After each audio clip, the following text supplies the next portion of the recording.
So lately, I've been taking my writing more seriously, and in doing so, I've been diving deep into different story structures, not just to understand how successful storytelling works, but to apply those lessons to my own creative projects. Now, along the way, two structures really stood out to me: the four corner opposition and the thematic square. I was drawn to them for a simple reason.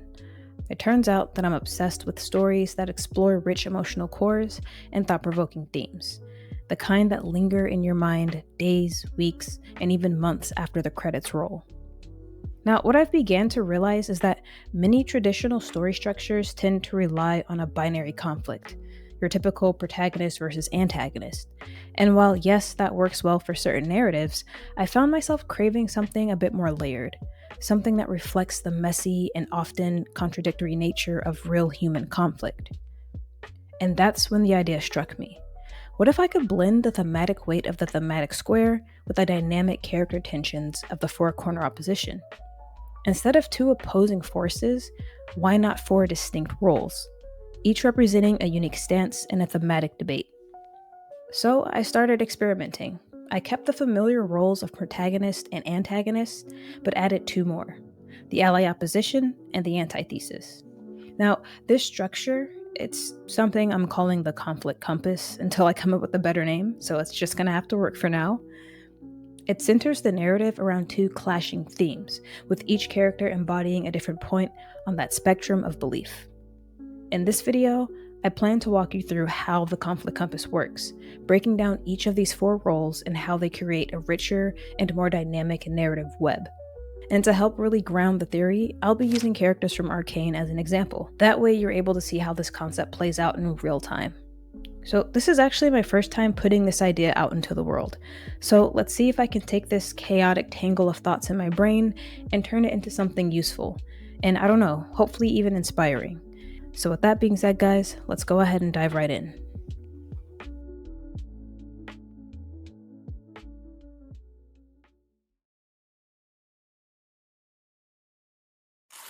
In any compelling narrative, characters typically fall into distinct yet interwoven roles that shape the thematic and moral core of the story. The protagonist is the character most aligned with the central theme, serving as the story's emotional and or philosophical anchor. They are the driving force of the narrative, actively working toward a goal that embodies the story's core values or moral questions. A well developed protagonist must undergo significant growth or even regression as they take on facing internal and external challenges that force them to evolve. Now, while all the characters in the story will eventually find themselves at some kind of crossroad, it is the protagonist's crossroad, the pivotal moment where they must make a defining choice that ultimately shapes the narrative. The path they take determines the outcome of the story, and their decision often comes with consequences that ripple throughout the rest of the world.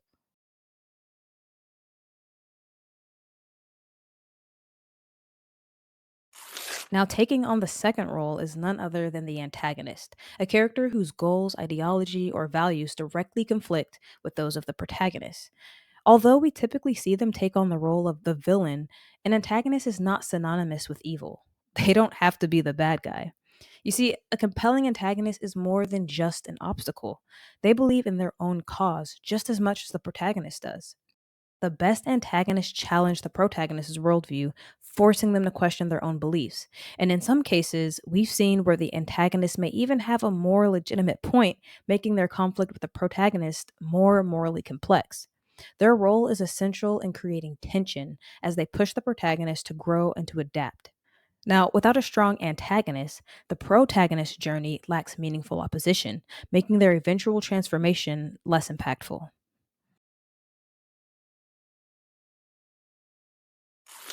Adding complexity to this dynamic is the third role, the ally opposition. A character who supports the protagonist's overall goal, but fundamentally differs in their approach, methodology, or beliefs.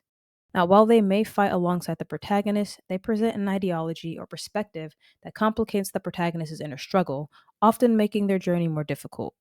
This is why, despite being an ally, they are still considered an opposition.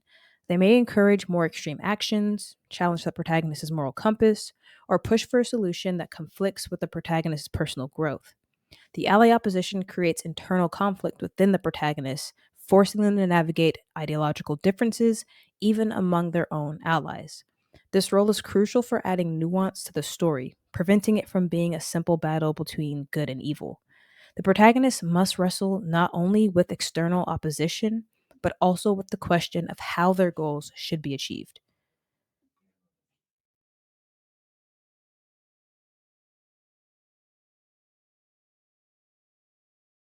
And that leaves us with our final and fourth role, the antithesis. The antithesis is a character who exists outside of the primary conflict, challenging both the protagonist and antagonist from a unique perspective. Unlike the ally opposition, the antithesis is not necessarily invested in the protagonist's success or failure. They tend to fall somewhere between neutrality or detachment, and that's either because they rejected both sides of the conflict or because they are so far removed from it that they operate on a completely different level. Their role is essential for broadening the thematic scope of the story, forcing both the protagonist and antagonist to acknowledge perspectives outside of their rigid binary. The antithesis may act as an outsider, a neutral party, or even a former ally who has taken a different path.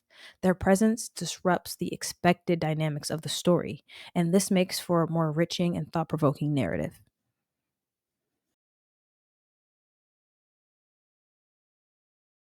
Now, before we move on, let's run it back and do a quick summary of the roles. At one, we've got our protagonist, who represents the core values or goals of the story and drives the main plot forward. At two, we have our antagonist, who opposes the protagonist's values or goals, creating the central conflict. At three, we have the ally opposition, who shares similar goals with the protagonist, but differs in approach, thus creating a deeper internal conflict within the protagonist. And last but not least, at four, we have our antithesis, the character who challenges the binary opposition of the protagonist versus antagonist, offering an alternative worldview that questions the main conflict's foundation. And they typically tend to be neutral or detached from the overall conflict. Now that we have a solid understanding of the different roles, let's see how we can apply this to the characters from Arcane. At the heart of Arcane lies Jinx's internal war, one that doesn't just pit her against external enemies, but forces her to confront the fractured pieces of herself. She is chaos incarnate, but not because she fully embraces it. Instead, she is at war with it, trapped between who she was and who she's become. Now, this duality is what makes her such a compelling protagonist. Unlike your traditional protagonist slash hero, if you could even call her that, Jinx doesn't fight for justice, she doesn't fight for power, nor does she fight for revenge. She fights for a sense of self, making her one of the most tragic figures in the story. Her journey is one of self destruction and reinvention. We see that she desperately wants love and validation, but her trauma and unchecked emotions lead her towards chaos as a defense mechanism. Powder was the girl who needed saving. Jinx, as Silco tells her, doesn't need saving. She has become the storm, the force of nature that doesn't bow to anyone's expectations. But which one is she? That's the question that haunts her throughout the series. She craves acceptance from both Vi and Silco, two people who represent opposite extremes of her identity. Jinx stands at the crossroads between the two, unable to fully choose either because both demand a version of herself that negate the other. This internal conflict is what ultimately drives her entire narrative. The tragedy of Jinx is that she's not necessarily trying to be the villain, but every action she takes pushes her further into that role. Chaos isn't just something she creates, it's something she's trapped in, a force both within her and surrounding her constantly. The more she tries to hold on to relationships, the more her destructive impulses push them away. And by the end of her final decision, the moment where she fully embraces the name Jinx, that marks the collapse of her internal struggle. Chaos wins, and the girl who once wanted to be saved now becomes the destroyer, proving that in a world built on strict lines of order and chaos, some people are just doomed to fall through the cracks. Caitlyn stands as Jinx's opposite in every way, not just in personality, but in what she represents. If Jinx is chaos, Caitlyn is order. From birth, Caitlyn has lived in a world of structure, of law, and discipline.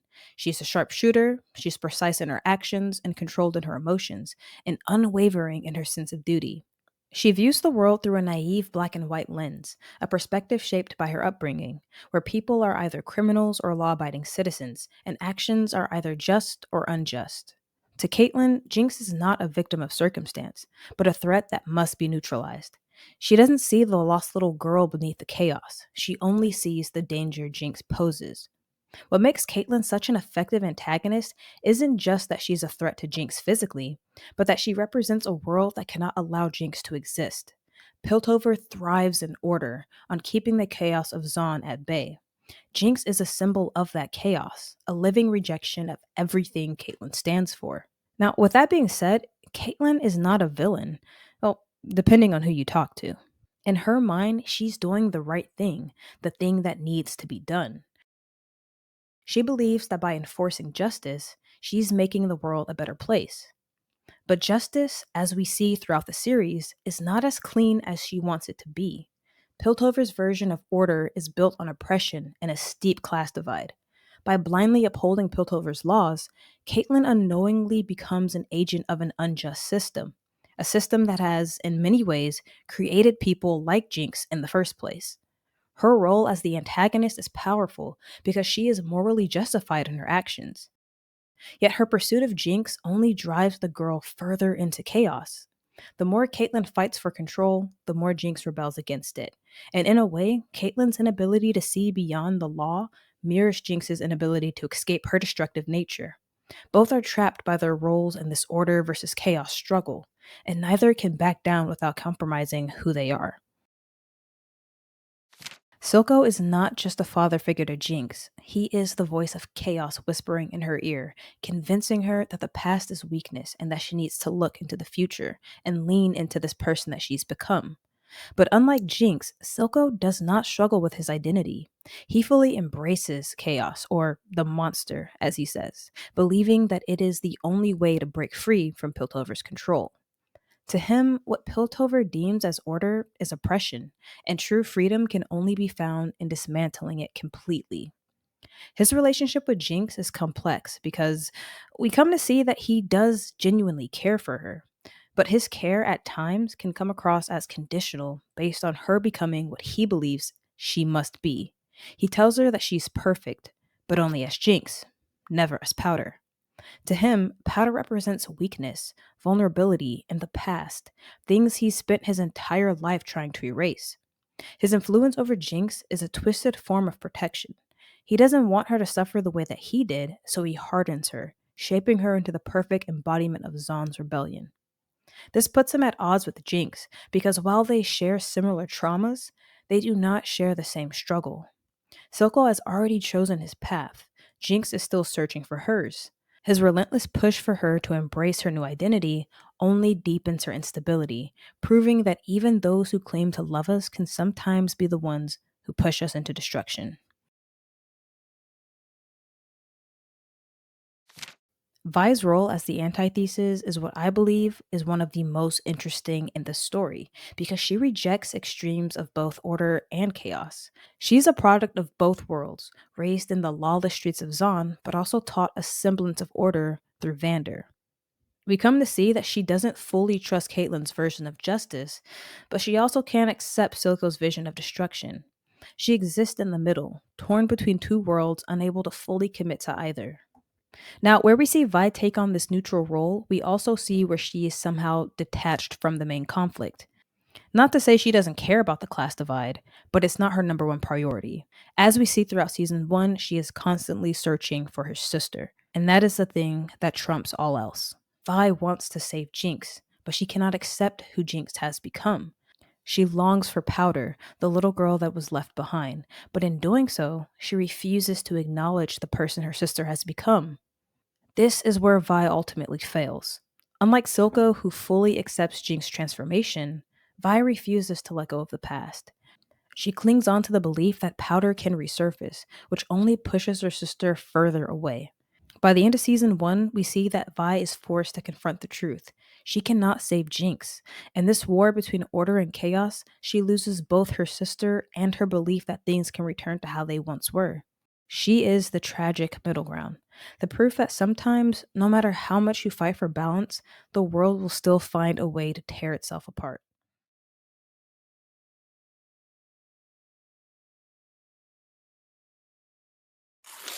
By using the structure to frame your thematic conflicts, you're not just setting up a single binary, you're creating a dynamic web of tension between all four characters.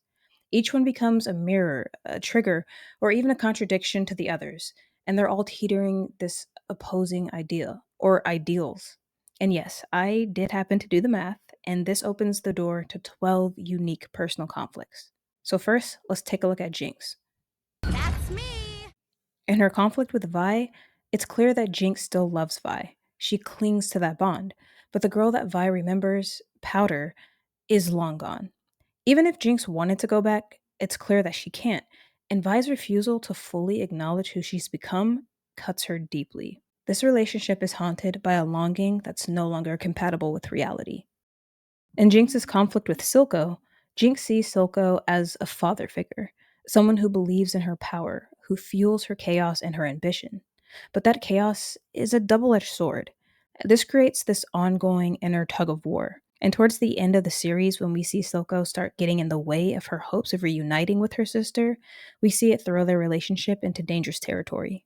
Now, Jinx's conflict with Caitlyn is probably the most clear. On the surface, Caitlyn is clearly an external threat. She's hunting Jinx and Silco as an enforcer. But for Jinx, one can argue that she's definitely more than that. Caitlyn represents everything Jinx resents: order, authority, the physical embodiment of her privileged oppressors, if you will, of everything that hurt her. And that idea that Vi might have chosen someone like Caitlyn over her, that's the emotional powder keg that sends spiral. I'm sorry, that was good. That was good. That's the emotional powder keg that sends Jinx spiraling again and again throughout the series. Now, let's take a look at Vi and her conflicts. With Jinx, from the moment Vi is released from prison, her mission is clear: find her sister and save her.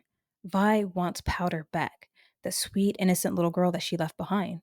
Throughout the series, we see her refuse to believe that her sister is beyond saving, even when everyone else does. But in holding on to that idea, Vi fails to truly see Jinx for who she's become. Her inability to accept this new version of her sister only deepens the rift between them. As for her conflict with Silco, for Vi, Silco isn't just a villain. He's the man who tore her family apart. He took Jinx under his wing, twisted her pain, and used that to mold her into some kind of weapon. Vi's hatred for Silco is deeply personal, and her encounter with him is charged with the weight of that loss. And last but not least, Vi's conflict with Caitlyn. Vi's instinct to protect her sister leads her to work with Caitlyn, whose mission to take down Silco aligns with her own. But Caitlyn doesn't just see Silco as the enemy. That's the problem. She sees Jinx as well as part of the same threat. Now, as Vi grows closer to Caitlyn, she finds herself caught in this painful internal conflict, torn between her loyalty to the sister she's trying to save and the budding feeling she has for someone who Jinx sees as a danger. It's a quiet and emotional tug of war, once again. This familial love versus this romantic connection, both pulling her in these opposite directions. Now let's take a look at Silco's conflicts. With Jinx, Silco wants Jinx to fully embrace her chaos, to let go of her past and become the force he believes she's destined to be. But like Vi, he struggles to accept the other side of her, the part that still longs for that love and that connection. And in trying to shape her into this ideal, he ends up denying her complexity. Now, for Silco's conflict with Vi, Silco sees her as a threat, not just to his plans, but to Jinx herself. In his eyes, Vi is the anchor dragging Jinx backward, keeping her from reaching her truest potential. And more than that, Vi threatens the bond that Silco has so carefully cultivated. Her return puts everything he's built with Jinx at risk. And lastly, his conflict with Caitlyn. Caitlyn is the slow, unraveling thread in Silco's very carefully woven plan. Her investigation continuously chips away at his control, exposing these cracks that he can no longer ignore. To Silco, she's not just an obstacle. She's a symbol of the order and the authority that he's fought so hard to escape. This brings us to our last character, Caitlyn.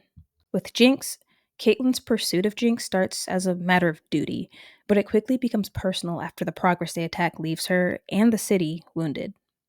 With her unwavering belief in justice and order, Caitlyn sees Jinx as a direct threat to everything she stands for. Their conflict is truly the central thematic conflict, this chaos versus order, and this makes their opposition one of the most clear cut in the story. Now, if we look at Caitlyn's conflict with Vi, Caitlyn is determined to bring Jinx and Silco to justice, but things get complicated when she begins to develop feelings for Vi. Now, this unexpected connection really forces Caitlyn to confront the human side of the people she once saw as enemies. Through Vi, she begins to see the complexity of Zon and its people, and this challenges her once rigid black and white worldview. And lastly, her conflict with Silco. Now, Caitlyn is a persistent thorn in Silco's side. Her investigation continuously threatens to expose his empire, disrupt his operations, and just unravel everything he's worked to build, until we literally see him crash out. At the end of the day, this whole conflict compass thing started because I got tired of writing flat characters or stories where everyone was either good or bad, right or wrong. I wanted something messier. As a matter of fact, I honestly craved it. I wanted tension that lingered. And once I realized you could build conflict from every direction, something clicked. Characters stopped being chess pieces and started feeling like people. People who wanted things that didn't align, who hurt each other without meaning to, who loved and hated in the same breath. That's what this compass really is. It's not just about crafting better plots, it's about honoring the emotional chaos that makes stories feel real. And I don't know, maybe that's the point. The more angles you explore, the more human your characters become. Now, if you're anything like me, someone trying to figure out how to make your stories hit a little harder, try letting your characters pull in different directions. Let them want things that put them at odds. Let them clash. That's when the good stuff happens. So the next time you're crafting a story, don't just ask what your protagonist wants. Ask what everyone wants, and more importantly, what stands in their way. Because great stories aren't just about the central conflict, they're about colliding perspectives.